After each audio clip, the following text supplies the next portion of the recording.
እንዳታነሱብኝ ወንድሜ ነው በገባው መጠን እየተናገረ ነው። እኔ ግን የማሳየው አንድ ቪዲዮ አለ። እንደዚህ ለሐሰተኛ ሌቦች ከራሳቸው ቤት ነው የራሳቸው። እሷ በጌታ ናት። ዮኒ ማኛ እንግዲህ በጌታ አይደለም አልዳንም ተብያለሁ። ምንም ማድረግ አይቻልም። የስራው ባህሪ። እኔ አልዳንኩም። ከዳኑት ሰዎች ጠብቁ። ከአበራሽ ነው የምንሰማው ይሄን ጉዳይ። አበራሽ ትዘግበናለች።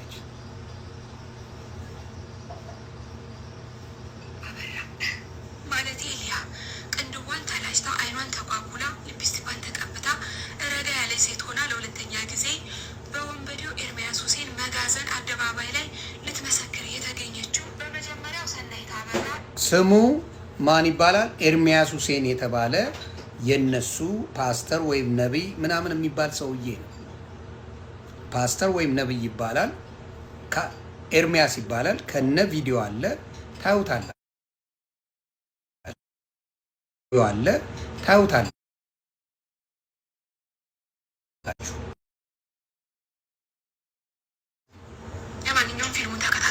ስሜ ሰናይት እባላለሁ። የመጣሁት ከዚሁ አዲስ አበባ ነው፣ ከላፍቶ አካባቢ።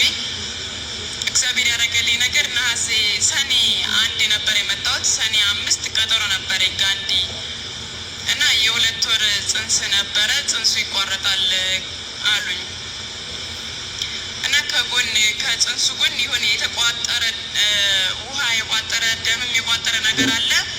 ለጽንሱም ላንቺም ጥሩ አይደለም። ጽንሱ እያደገ ሲመጣ እሱም ያደገ ስለሚመጣ በመሀል ላይ ስለሚፈነዳ ጥሩ አይደለም ብለውኝ ቀጠሩኝ በ5 እና ሰኔ 1 እዚህ መጣሁኝ።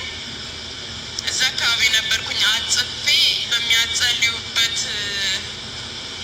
ሰዓት እዚህ ጋር መጣሁኝ። ማለቴ አጋንንት ነበረብኝ በሚጸልዩበት ሰዓት እና አጋንንት ነበረብኝ። እዚህ ጋር ራሴን አገኘሁት።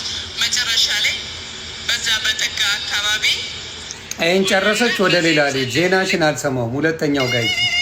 ሁለተኛው ጋር ልጅ ይሄኛው አንደኛው ነው። ከዛ ሊያ እባላለሁ የምትለው ምንም የምለው ቃል የለኝም። ምንም ቃላት ያንሰኛል ለሱ ለእግዚአብሔር። ከዛ ፓርትቱ ይመጣላቸዋል። ሊያ እባላለሁ። ራሷ የሆነልኝ ሱሰኛ ነበርኩ። ጠጣለሁ፣ እቅማለሁ እና ሁሌም ማለት ነው በሰዓቱ ሁሌ ሰዓቴ ሳያልፍ ሁሌ በቃ ባልበላ ራሱ ችግር የለብኝም። ይሄንን እንግዲህ ጫት ነው የሚታየኝ፣ ሲጋራ ነው የሚታየኝ፣ ሱስ ነው የሚታየኝ። በመጀመሪያ ልጄን አመመብኝ እንደዚህ ሆንኩኝ ብላ ነው የመጣችው። በሁለተኛው ጫት ስሟን ቀይራል። እዚህ ጋር ሰናይት፣ እዚህ ጋር ላይ ያብላ። እንደዚህ አይነት ሰዎች ብዙ አሉ። እናንተ ቤት የሚያጭበረብሩ አሉ እያልኩ ነው። ከአንተ ጋር እናውራም በዚህ ጉዳይ። ማንም ባያወራ እኛ አደባባይ እናወጣዋለን። ሁለተኛ ያልኩት በግልጽ የተናገርኩት እኔ ፍራቻዬ ምንድን ነው? ከኦርቶዶክስ ይልቅ ከሙስሊም ይልቅ በዚህ ጉዳይ ላይ በአይዲያ ደረጃ ተስማምተው ኢትዮጵያ አስገብተው የመካነ ኢየሱስ ምዕመናን ቀውጤ አድርገውት ይህን ነገር አስቀርተዋል። የትኛው የግብረ ሰዶሙን ጉዳይ አስቀርተዋል። ቃል በቃል ስሙ የሚሉት ሲመጣ ራሱ ፌስቡክ ላይ ለጥፎ እንደዚህ አይነት እንደሆኑ ተናግሮ ነው ወደ ኢትዮጵያ ሄዱት። ማን እንደሆኑ ተናግረው ምን አይነት ስራ እንዳላቸው ተናግረው ኢቭን ጾታ መቀየር ለሚፈልጉ ገንዘብ ላነሳቸው ሰዎች ለሱ ገንዘብ ፈንድ የሚያደርጉ እንደሆኑ ተናግረው ነው ሄዱት። የፌስቡክ አካውንታቸው ይታወቃል፣ ማንነታቸው ይታወቃል። ኢትዮጵያ ሲገቡም በማንነታቸው ነው የሚገቡት። ይህን እየታወቀ ካደረጉ በኋላ የኢትዮጵያ መካነ ኢየሱስ ህዝቡ ምዕመናኑ ቀውጤ አድርጎት ከዛ መግለጫ አውጥተው ከነሱ ጋር ያለው ግንኙነት እንዲቋረጥ አድርገዋል። በውጭ ያሉት ሁሉም እያልኩ አይደለም፣ አሁንም ሰንጥቀው ይወስዱታል። በውጭ ያሉት የራሳቸውን ትልልቅ በጀት ያላቸው የራሳቸው ቸርች ያላቸው ግብረ ሰዶማውያን አሉ፣ ፓስተሮች፣ ቢሾፖች አሉ። እነዛ ሰዎች ይሄንን ነገር ደጋግመው ለመምጣት ማሰባቸውማ አይቀሬ ነው እያልኩ ነው። የኦርቶዶክሱ የራሱ የሆነ ይህን የሚያደርግ ቸርቾች የላትም። ሙስሊሞች ይህንን የሚያደርግ መስጊዶች የሏትም እያልኩ ነው። ከሌለ ሊመጣ አይችልም፣ ካለ ግን ይመጣል። ይሄንን ላለመረዳት ዙሪያ ጥምጥም መሄዱ ምን አስፈለገ ነው? ምን አስፈለገ ዙሪያ ጥምጥም መሄዱ? አየ ምን አለ መሰለ፣ አሁንም ያንን ነው። ቅድምም ሲጠየቅ ወንድማችን መጽሐፍ ቅዱስ ዳይሬክት የሚናገረውን ሽምጥጥጥ አድርጎ መርካቶ ነው የገባ ነው። መርካቶ 1000 ብር ቢኖር ምናምን እያለ ምሳሌ ሊሰጠኝ ይፈልጋል። መጽሐፍ ቅዱስ በግልጽ ያስቀመጠው እግዚአብሔር አምላክ በረከቱን ሲሰጥ ይሰጣል።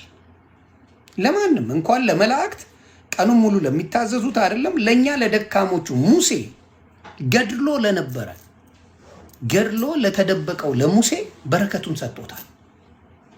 በረከት የማያልቅበት ነው። ጸጋ ዝም ብሎ የሚሰጥ አምላክ ነው እና ምድርን የሆነ ነገር አርገና ማለት አንድን መልአክ እግዚአብሔር አምላክ ይችላል። ምድር ላይ ያለውን አይተ ንገረኝ ማለት ይችላል እግዚአብሔር አምላክ። ምድር ላይ ላለው ነገር በሙሉ አንድ መልአክ ድርምስ ምሷን እንዲያወጣት ማድረግ ይችላል እግዚአብሔር አምላክ ይችላል። መልአኩ ይችላል እያልኩ አይደለም። እግዚአብሔር ግን አንዱን መልአክ ተጠቅሞ ያድናል። ለምሳሌ አንዱን ትንቢተ ዮናስን ተጠቅሞ አይደል እንዴ ነነዌን ያዳናት? አንድ ሰው ተጠቅሞ 1000 ሰው ተጠቀመ እግዚአብሔር አምላክ ለነነዌ መዳን። ዮናስ አይደለ እንዴ ለነነዌን ያዳናት? ስለዚህ አንዳንዴ ምንድን ነው ከምን የመጣ ነው? ከትቢት የሚመጣ ነው። ትቢት እኔ አውቃለሁ ሁሉንም፣ እኔ ጸድቄያለሁ፣ እኔ ድኛለሁ፣ የእግዚአብሔር ፈቃድ አያስፈልገኝም፣ እኔ በእሱ ካምኜ አድኛለሁ፣ ምንም አታመጡም፣ ገነት ገቢ ነኝ፣ ማን አባቱ ይናገረኛል አይነት ሙድ ነው ያላቸው። የትቢት መንፈስን አልፈለግኩትም። በትቢት የተወጠረ መንፈስ መዳን እየሰራው የምትሄድ እንጂ የሚቆም ነገር አይደለም። የእነሱ ድኛለሁ የሚያወጣኝ የለም፣ ብሰናከልም መጥቼ የዳንኩት የለም እያልኩ ነው። ስለተበጠረቅን ድነናል ማለት አይደለም። ስለዚህ ይሄንን ነበር እየተነጋገርን የነበረው እና በስነ ስርዓት መጽሐፍ ቅዱሱ የሚለው በጭራሽ ሊግባባኝ ፈቃደኛ አልነበረም። እያወቀ ፖለቲካ የሚሰራበት መስሎት እጥፍ ይላል። እግዚአብሔር አምላክ ትንቢተ ኢሳይያስ ላይ ላሳያችሁ፣ ትሞታለህ ብሎታል። ትሞታለህ ካለ በኋላ 15 ዓመት ጨመረለት ይላል ራሱ እግዚአብሔር አምላክ። ይኸው ትንቢተ ኢሳይያስ ምዕራፍ 38ን አውጥታችሁ አንቡላቸው። ራሱ ላነበው ምን ይላል?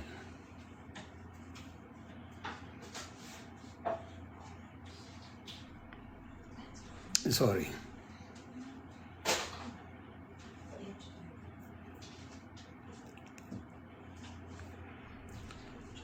ምዕራፍ 38 ምን ይላል መሰላችሁ? በዚያም ወራት ይላል ሕዝቅያስ ለሞት እስኪደርስ ታመመ። ነብዩም የአሞጽ ልጅ ኢሳይያስ ወደ እርሱ መጥቶ እግዚአብሔር እንዲህ ይላል፣ ትሞታለህ እንጂ በሕይወት አትኖርምና ቤትህን አስተካክል አለው። ትሞታለህ፣ በቃ እግዚአብሔር ነው ያለው። እግዚአብሔር ትሞታለህ አለው። ትሞታለህ ካለ መሞት ነው ያለበት አለ። መሞት ነው ያለበት። ከዛ ሕዝቅያስም ፊቱን ወደ ግድግዳው መልሶ እንዲህ ሲል ወደ እግዚአብሔር ጸለየ። አቤቱ በፊትህና በእውነትህ በፍጹም ልብ እንዲሁ ደስ የሚያሰኝህንም እንዳደረግኩኝ ታስብ ዘንድ እለምንሃለሁ። ሕዝቅያስም እጅግ አድርጎ አለቀሰ። የእግዚአብሔር ቃል ወደ ኢሳይያስ እንዲህ ሲል መጣ። ሂድ ሕዝቅያስን እንዲህ በለው፣ የአባቴ የዳዊት አምላክ እግዚአብሔር እንዲህ ይላል። የዳዊት አምላክ እግዚአብሔር እንዲህ ይላል፣ ጸሎትንም ሰምቻለሁ፣ እንባህንም አይቻለሁ። እነሆ በዕድሜ ላይ 15 ዓመት እጨምራለሁ አለ። ምንድነው ወንድማችን እያለ ያለው? ምንድነው እግዚአብሔር ባለው ነገር ላይ የሚቀይረው ነገር የለም ብሎ ተናገረ። ከዛ ምን ብሎ ጥቅስ ይዞ መጣ? አይ ከጸለይክ እኮ ይቀይራል። ምንም ነገር የሚቀይረው ነገር የለም ካለኝ በኋላ እንዴ በጸሎት እኮ ይቀይራል እግዚአብሔር መሐሪ ነው ብሎ ይዞ መጣ። መጀመሪያ ታዲያ ለምን አትለው? ስለዚህ አሁንም ወደፊትም የምለው ምንድነው፣ ለማናችሁ በማንበብ በመጠየቅ የእምነታቸውን ፓርት አሁንም ደግሜ ነግራችኋለሁ። ክርስቲያኖች የሆናችሁ ከየት ዲኖሚኔሽን ናችሁ ብላችሁ ጠይቃቸው። ያ ጥያቄ ምን ያደርጋል? ነፃ ያወጧችኋል ብዬ አስባለሁ። ያ ጥያቄ ነፃ ያወጣል። ሌላው ዮሐንስ ራእይ ላይ በተነጋገርነው ላይ ራሳችሁ አይታችሁ ፍረዱ። ብርቱ መልአክ ካለ እግዚአብሔር አምላክ ያንን መልአክ የሚልክበት የሚያሳይበት ሪዝን አለ። ብርቱ መልአክ ነው የሚለው መጽሐፍ ቅዱስ ሲናገር ምዕራፍ 5 ላይ ነው። ምን ይላል? በዙፋኑ ላይም በተቀመጠው በቀኝ እጁ ላይ በውስጥና በኋላ የተጻፈበት በሰባት ማተም የተዘጋ መጽሐፍን አየው። ብርቱ መልአክ አለ፣ ከሌሎቹ የበረታ መልአክ ነው። መጽሐፉን ይዘረጋ ዘንድ ማተሞቹን ይፈታ ዘንድ የሚገባው ማን ነው ብሎ በታላቅ ድምፅ ሲያውጅ አየው ይላል። በታላቅ ድምፅ ነው ያወጀው። ማን ነው የሚገባው? ከዛ ምንድን ነው የሚለው? በሰማይም ቢሆን በምድርም ቢሆን በምድር ላይም ቢሆን በሰማይም ቢሆን በምድር ላይም ቢሆን ከምድር በታችም ቢሆን መጽሐፉን ሊዘረጋ ወይም ሊመለከተው ማንም አልተቻለው።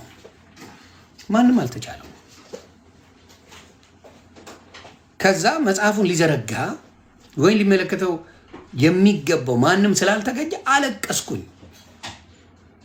በራእይ ሁሉን ነገር እግዚአብሔር አሳይቶታል። ለማ ለዮሐንስ ሁሉንም አያሳይም ካለኝ በኋላ እግዚአብሔር ሁሉንም ማሳየት እንደሚችል እዚህ ጋር ያሳያል። እግዚአብሔር ከፈቀደ ሁሉንም ሊያሳይ ይችላል። ሁሉንም ያሳያል ማለት ሁሉንም ታደርጋለህ ማለት አይደለም። ከዛ ውስጥ እሱ የፈቀደ የሚል ትምህርት አለ። በጣም የሚያስደነግጥ ትምህርቶች አይቻለሁ። ምን ኢየሱስ መንፈስ ብቻ ነው የሚል ትምህርት ተጀምሯል። እግዚአብሔር ይቅር ይበላቸው። ኢየሱስ መንፈስ ብቻ ነው የሚሉ አሉ። ስጋው የለም። ትምህርት አለ። ትምህርቱ ነው፣ እኔ አይደለም። ኦር ላሳያቸው። ዮኒ ማኛ ፈጥሮ አወራብን፣ ፖለቲካ ሰራብን እንዳይሉኝ ነፍሴ ቶሎ ብዬ ወደ መረጃዬ። ፖለቲካ ሰራብን አልባልም፣ ወደ መረጃዬ ነው የሚሄደው። ይቀልዳል። ወደ ማስረጃዬ ነው የሚሄደው። ሆይ ባላለሽ ያለ ሰውዬ ይኸው ካውንስል የሚባል ነገር ለማቋቋም ስላሴን የማያምን አለ። ታፕ ኮፒ ሊንክ በስላሴ ትምህርት አላለ። አሁን ደግሞ የካውንስሉ አለ፣ የካውንስሉ አባል። ስለዚህ ያው ስብሰባ ሲኖሩ ይጠሩናል። ማድረግ ያለብን ነገር እናደርጋለን። የካውንስሉ አባል ግን በትምህርት የምንለይበት ትምህርት ብዙ አለ። ኢየሱስ መንፈስ ነው የሚል አለ። ተባሯል ቢሉም አሁንም አለበት። ማቴዎስ 27 ቁጥር 54 53 አካባቢ ይመስለኝ ኤንዌይ እናንተ ታውቃላችሁ። ዮሴፍ የሚባል ባለጠጋ ሰውዬ ነው ወደ ጲላጦስ መጣና ምን አለው? የኢየሱስ ክርስቶስን ስጋ ስጠኛል። ኢየሱስ ክርስቶስ በቀራንዮ መስቀል ላይ ከሞተ በኋላ ማለት ነው። ዮሴፍ የሚባል ሰውዬ ወደ ጲላጦስ መጣና የኢየሱስን ስጋ ምን በለኝ አለው። የኢየሱስን ምን አለ? ኦልሬዲ ኢየሱስ ክርስቶስ በቀራንዮ መስቀል ላይ ምን ካደረገ ከሞተ በኋላ ጌታ መንፈስ ነው ብራስ ይሄ ትምህርታቸው ነው። ጌታ መንፈስ ነው ብለው የሚያስተምሩት ኢየሱስ ክርስቶስ መንፈስ ነው ብለው የሚያስተምሩት ሆነዋል። ተግባባን? ጌታ መንፈስ ነው ብለዋል። ትቀጥላለህ። ስላሴን አላምንም የሚል አለ። ኦንሊ ጂሰሶች ናቸው በስላሴ አላምንም ነው የሚሉት። ኦንሊ ጂሰስ ናቸው። ኢየሱስ መንፈስ ነው ይላሉ። ትቀጥላለህ።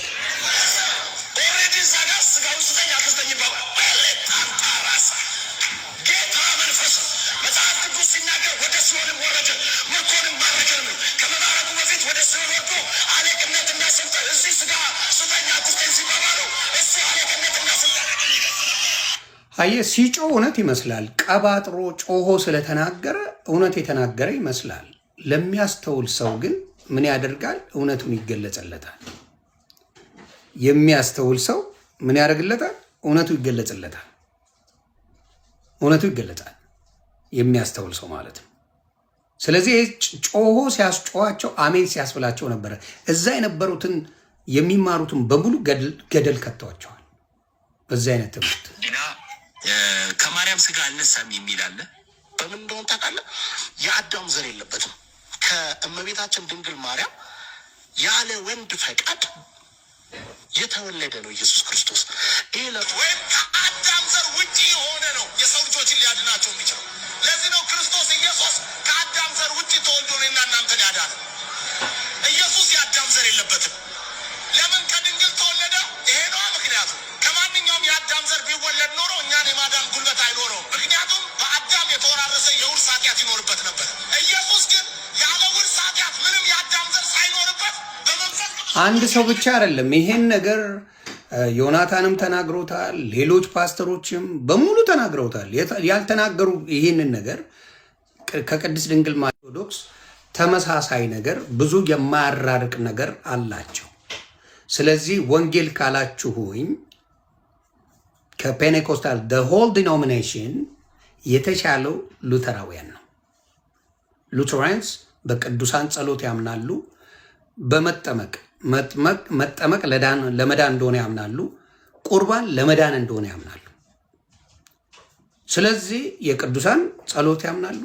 ታቦቱ ላይ ያለው ደግሞ በደንብ አድርገው ያወጡት አሁን በቅርቡ ያወጡት በታቦት ጉዳይ ላይ ያለው በጣም ጥሩ ነገር ይዘው መጥተዋል።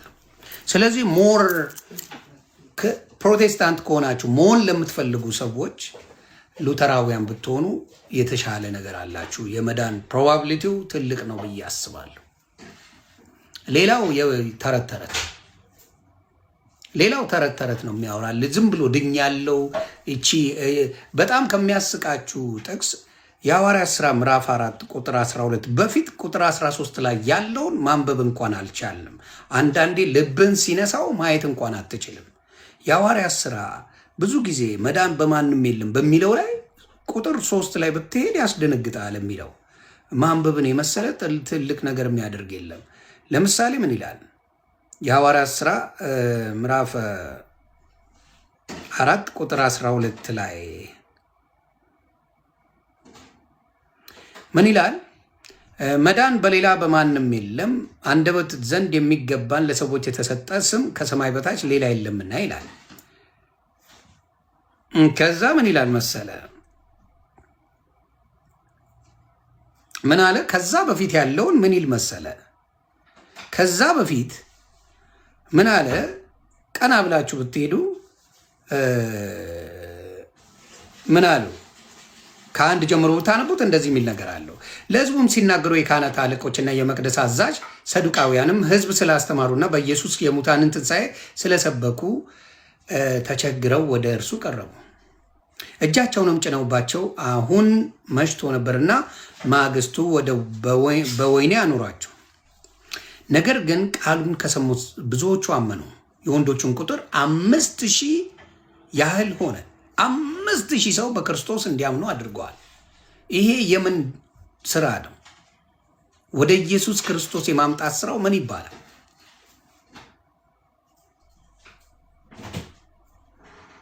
ይሄንን ለእናንተ ተዋለሁ። ነገር ግን ቃሉን ከሰሙት ብዙ ሰዎች አመኑ። የወንዶች ቁጥር 5,000 ነበር። ብዙ ጊዜ በዛ ዘመን የሚቆጠረው ወንዶች ብቻ ነው፣ ሕፃናትና ሴቶች አይቆጠሩም። ከዛ በነገውም አለቆቻቸውና ሽማግሌዎች፣ ጻፎችም፣ ሊቀ ካህናቱም፣ ሐናንም፣ ቀያፋም፣ ዮሐንስም፣ እስክንድሮስም የሊቀ ካህናቱም ዘመዶች የነበሩት ሁሉ በኢየሩሳሌም ተሰበሰቡ። እነርሱም በመካከል አቁመው ምን ኃይል ወይስ በማን ስም እናንተ ይህን አደረጋችሁ ብለው ጠየቋቸው። በዚህም ጊዜ ጴጥሮስ መንፈስ ቅዱስንም ተሞልቶ እንዲህ አላቸው፣ እናንተ የሕዝብ አለቆችና ሽማግሌዎች እኛ ዛሬ ለድውዩ ስለተደረገው መልካም ስራ ይህንን በምን እንደዳነ ብንመረምር ይላል። እናንተ በሰቀላችሁት እግዚአብሔር ከሙታን ባስነሳው በናዝሬቱ በኢየሱስ ክርስቶስም ደህና ሆኖ በፊታችሁ ቆመ። ለእናንተ ለሁላችሁ ለእስራኤልም ሕዝብ ሁሉ የታወቀ ይሁን። እናንተ ግንበኞች የናቃችሁት የማዕዘን ራስ የሆነው ድንጋይ ይህ ነው ብለው ተናገሩ። ስለዚህ አሁንም የምናገረው ምንድን ነው? መጀመሪያ 5,000 ሰዎችን በኢየሱስ ክርስቶስ እንዲያምኑ አድርገው ታምራት ነው የሰሩት። ይሄ ታምራት ነው እንደ ጽድቅ እየሆነ የሚቆጠርልህ። ይሄ ወንጌል ስራ ነው ምንም የሚሆንልህ ወደ ህይወት የሚወስድ። ይሄ የምልጃ ስራ ነው ምንም ያደረገ ወደ ኢየሱስ የሚያቀርብ። እነዚህን ስራዎች ብሎ መዳን በሌላ በማንም የለም ሲባል ሌሎቹ ጥንቁልና ያምኑ ነበረ። ሌሎቹ ምን ያረ ባዕድ አምልኮ ነበረባቸው። አሁንም የሚደረገው እምነቱ በማን ነው? በክርስቶስ ሆኖ ሰዎች ግን ምን ማድረግ ይችላሉ? የክርስቶስን ስም ተጠቅመው ምን ፈውስን፣ ድውይን መፈወስ ይችላሉ። ብዙ ተአምርን መስራት ይችላሉ። ይሄንን የኦርቶዶክስ ጻድቃን ሲያደርጉ ይቃወማሉ። የእነሱ ፓስተሮች ሲያደርጉ ግን ልክ ነው ይላሉ። ይሄ ነው ሊገባኝ አልቻለም። የኦርቶዶክስ ቄስ ሲያደርገው መተተኛ ይባላል። የጴንጤ ፓስተር ሲያደርገው ልክ ነው ይላል። ተሳስቻለሁ። የኦርቶዶክስ አባቶች ጸሎት አድርገው ሲፈውሱ ይሄማ በመተት ነው በመተት ነው ያደረጉት ብለው ኦርቶዶክስን ይኮንነዋታል። የእነሱ ሲሆን በኢየሱስ ስም ነው የዳነው ምናምን ብለው ይተርካሉ። ስለዚህ አሁንም የምነግራችሁ ምንድን ነው፣ በማንኛውም ነገር ሲመጡባችሁ በጥያቄ ብቻ መልስ ማግኘት ትችላላችሁ። ምን አይነት ጥያቄ? ከየት ነህ? ልክ ፒያሳ፣ መርካቶ፣ ቺቺኒያ፣ መገናኛ ምናምን እንደሚባለው ሜክሲኮ ብሎ ታክሲ እንደሚለው እነሱንም ጠይቃ፣ ሄይ ከየት ነህ አንተ የምታምነው በየትኛው ነው ብለህ ጠይቅ። አሁን ኤፍሬምም ጠይቀው ከቨር ነው የሚያደርግብህ፣ ከቨር ነው የሚሰራው። ኤፍሬም ስትጠይቀው ከቨር ይሰራል። ኧረ አንድ ነን ይላል። ከዛ ገብቶ ራሱ ካለው አንደበት ልናገር፣ እኔ ኤፍሬምን በክፉ ማንሳት አልፈልግም። እስካሁን በመከባበር ስላለን በክፉ አላነሳውም። ግን ራሱ ያጋለጠውን ልጅ ራሱ ኤፍሬም ሲናገረው ስሙ። እዚህ ጋር ምን ይላል ራሱ ኤፍሬም? ከሙስሊም ከኦርቶዶክስ ምንም የማይሻሉ አንድ ናችሁ፣ ለእኔ አንድ ናችሁ። እዛ ነው እንደዛ ነው የሚደረገው። አሁን ይህንን ማስተዋል ያልቻለ ሰው እኔ አም ሶሪ፣ ግን ያ ሰው ጤነኛ ነው ብዬ አላስብም። እኔ አሁን ትላንት ውይይት ነበረኝ ገብቼ ብዙ 4,000 በላይ ሰው ነው የነበረው ስንል ማለት ነው። አይ ትክክል አይደለም፣ ልዩነት አለ የሚባለው ነገር ትክክል አይደለም። እኛ እንዲህ ነው እያስረዳው ተሯሩጦ መጥቶ ምን አለ? ዋሽቷል ማለት ነው። ኤፍሬም እዚህ ጋር ሙልጭ አድርጎ ዋሽቷል። ትክክል አይደለም ብዬ እያወራው ሮጦ ገባ አለ። ዋሽቷል ኤፍሬም። የዋሻው ምንድን ነው? እኛ አንድ ነን በወንጌል አንድ ነን፣ ምንም ልዩነት የለንም ብሎ ሊዋሽና ሊመጣ ነበር። ከዛ ልጁ ገባ። ማን? ሉተራን። በደንብ ነው ልዩነት ያለን እያላወራ ይላል ራሱ። ስማ ብሎ ገባ። ፐርፐዝ ባለው አላማ አለው ለመክፈል የመጣ ሰው ነው ይሄ ሰው። አይደለም የምትለኝ ከሆነ ታከም ነው የምለው። አሁን አንድ ሰው እንደዛ አይደለም አላማ የለውም ምናምን ካለ ማለት ነው። ሲጀምር ፕላትፎርሙ ላይ መግባትም አልነበረበትም። ከዚህ በፊት እኔ እሱ ሲገባ ወጥቻ ያለው ከእሱ ጋር መታየት አልፈልግም ብዬ ኦኬ፣ መግባትም አልነበረበትም እኔ ያለው ማለት ነው። ሁለተኛ ፖለቲካ ሲሰሩ ሰዎቹ ለእሱ እንዳይመች እነሱን እየተከላከልኩ ነበር። እኔ ምን እንዳያደርግ ለእሱ እንዳይመች እነሱን እየተከላከልኩ ነበረ። ምንን? ሉተራውያንና እኛ አንድ ነን እያለ እየዋሸለት ነበር። መዋሸት መከላከል አለ። ውሸት ነው። አንድ ያለውን ከሆነ አንድ ነን ብለህ ከመጣ መጀመሪያም በመንፈስ ቅዱስ ተመርተ እውነት ልትናገር አልመጣም። እውነተኛው መንፈስ ቅዱስ አንተ ውስጥ የለም ማለት ነው። ዋሽተህ ከመጣ እውነት ተናግረ እንጂ ዋሽተህ ከመጣ አንተ በክርስቶስ አይደለም። ፈርስትም ክዳሃል ማለት ነው። የክርስቶስን ነገር ክዳሃል። የካደ ሰው ደግሞ መንፈስ ቅዱስ በፍጹም ሊሞላበት አይችልም። ስለዚህ ምን አለ? ስማ አንተ ሉተራንና አንተ እንትና ብላችሁ ልትጠይቁን አይገባም። የወንጌል አማኞች ነን እኛ፣ መጠየቅ አለባችሁ በዛ አሉ። አይ ልዩነት አለን ብሎ መጣ እና እንዳልኩት ነው። አሁን ችግሩን ምንድን ነው መሰላችሁ? የሚያስፈልገው አሁን ወንጌል ምን ጠዋት አሁን እኔ ዩቱብ ላይ ሄዳችሁ እንድታዩት እፈልጋለሁ። አሁን እሱ ሲል የነበረውን ማለት ነው። ስለዚህ ምን አለ መሰላችሁ? ልዩነት የለንም ሲሏችሁ ውሸት በሏቸው። ልዩነት አላችሁ። ውሸቱን እዛ ለሌላ ሰው ተው፣ አታጭበርብር። ውሸት ልዩነት አላችሁ። ከየትኛው ነው አንድ ሰው መሆን የሚችለው? አሁን ለምሳሌ ልዩነቱ ምንድን ነው ለሚልትሉ ላልገባችሁ ሰዎች ልዘግብ፣ ታፕታፕ እያደረጋችሁ ልዩነቱ ምንድን ነው? አንዱ ቅጽበታዊ መዳን ነው። አሁን ፔኔኮስታል የሚሉት ቅጽበታዊ መዳን፣ ስታመን ትድናለህ ነው። ምኑ ጥምቀቱ አያስፈልግም፣ ምኑ አያስፈልግም ነው የሚለው። ቅጽበታዊ መዳን በሴ። ስለዚህ ተጠመቅም አልተጠመቅም ኖ ፖይንት ነው የሚለው። ሌላው ደግሞ ጥምቀቱ አብሮ መኖር አለበት። ያመነ የተጠመቀ ይድናል ይላል። ለፕሮቴስታንት ወንድምና እህቶቼ እናደርሱልኝ። ሕፃናትን አትከልክሏቸው፣ ወደ እኔ ይምጡ፣ መንግሥተ ሰማያት እንደነሱ ላሉ ናትና አለ ቃሉ። ታዲያ ሕፃናትን ማጥመቅ ለምን ትከለክላለህ? ምክንያቱም ቃሉ የሚለው ሕፃናትን ወደ እኔ ይምጡ አትከልክሏቸው፣ መንግስተ ሰማያት ለነሱ ላሉ ናትና የሚል መጽሐፍ ቅዱሳዊ ጥቅስ አለ። ያ ካለ ህፃናትን ለመጠመቅ የሚያግዳቸው ምንድን ነው? ይምጡ ብሏል ኢየሱስ ክርስቶስ። ቃሉ ተናግሯል። ስለዚህ ቃሉ የተናገረውን መተግበር እንዴት ልክ አይደለም ሊሉ ይችላሉ። ለምን? ስለማያምኑት።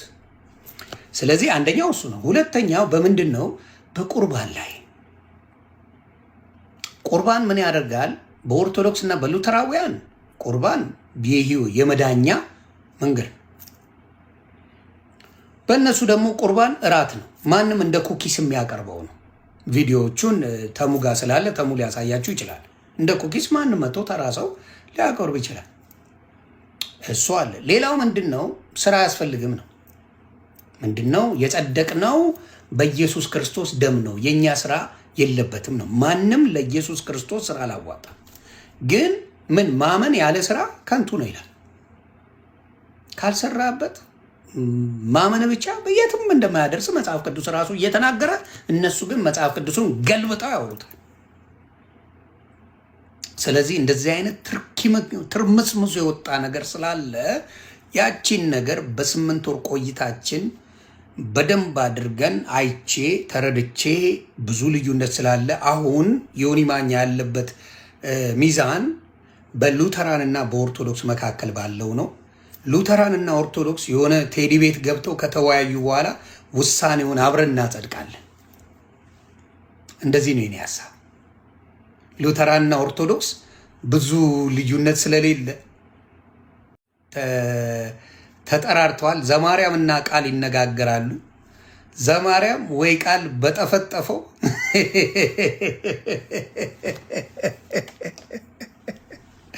ዘማርያም ወይም ቃል በሚያደርገው ነገር እንሄዳለን። ምክንያቱም በቅዱሳን ያምናሉ። በቅዱሳን ጸሎት፣ በነ ቅድስት ድንግል ማርያም ጸሎት፣ በማንኛውም ቅዱሳን ጸሎት ያምናሉ ሉተራውያን። ስለዚህ ሰሞኑን እየጠበቅኩ ነው። ቃልና ዘማርያም ቀጠሮ ተደርጓል። እነሱን ሰምቼ ሌሎቻችሁም ሰምተን አብረን ያለውን ነገር አብረን እንወስናለን። በሌሎቻችሁ ምንድን ነው? ኖ ሉተራውያን ነው ቃል፣ ጴንጤ አይደለም፣ ፔኔኮስታል አይደለም፣ ሉተራውያን ነው። ዳዊት ቃል ጴንጤ ከሆነማ የጴንጤው እንኳን ቀላል ነው። የጴንጤው ፔኔኮስታል ቀላል ነው፣ ምንም የሚከብድ ነገር የለውም። ግን ሉተራውያን ከሆኑ ተቀራራቢ ስለሆነ ትንሽ አስደንጋጭ ነገር አለ። ቃሉ ሉተራን አይደለም። ኦኬ ማባያድ ቃል ሉተራውያን መስሎኝ ነው። ይቅርታ። ሉተራውያን ፔኔኮስታል ከሆነ መምጣት ይችላል። እንዲያውም አንዴ ኢንተርቪው ሳደርገው በጣም ዱርዬ የነበረ ልጅ ምናምን የነበረ እግዚአብሔር ረድቶት ከዛ ህይወት ወጥቶ ወደ ክርስትና የመጣ ልጅ ነው።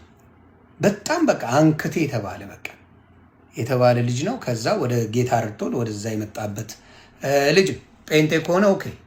ስለዚህ ያንን ነገር እናያለን። ወይ ሉተራውያን ከእንትና ጋር ከዘማርያም ጋር ጥሪ አድርሱልኝ።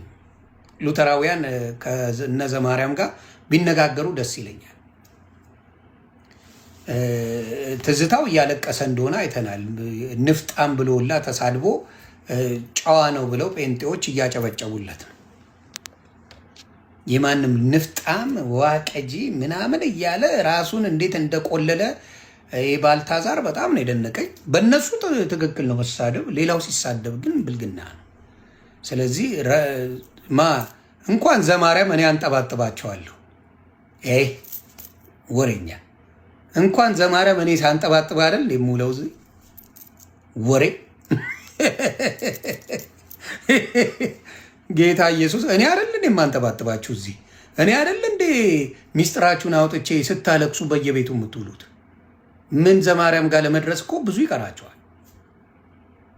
እኔ አይደል እንደ ጥባጥቤ የተጫወትኩብህ አይደል እንደ ሌላ አለ።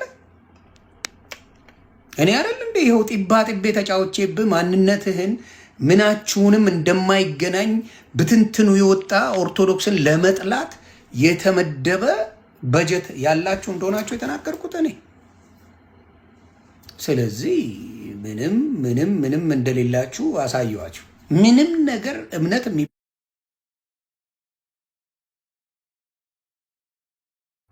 ያንን ነው የምናገረው። ሌሎቻችሁ ሰላማችሁ ይብዛ። አሁንም ፕሮቴስታንት የሆናችሁ ወንድምናቶች ጠይቁ። ዝም ብላችሁ አሜን ብቻ አትበሉ። ዝም ብሎ አሜን ማለት ምንም ጥቅም እንደሌለው አይቻልም። ምንም ጥቅም የለው እና ያንን ነው ምለው። ሰላማችሁ ይብዛ። መልካም ጊዜ። ተባረኩ።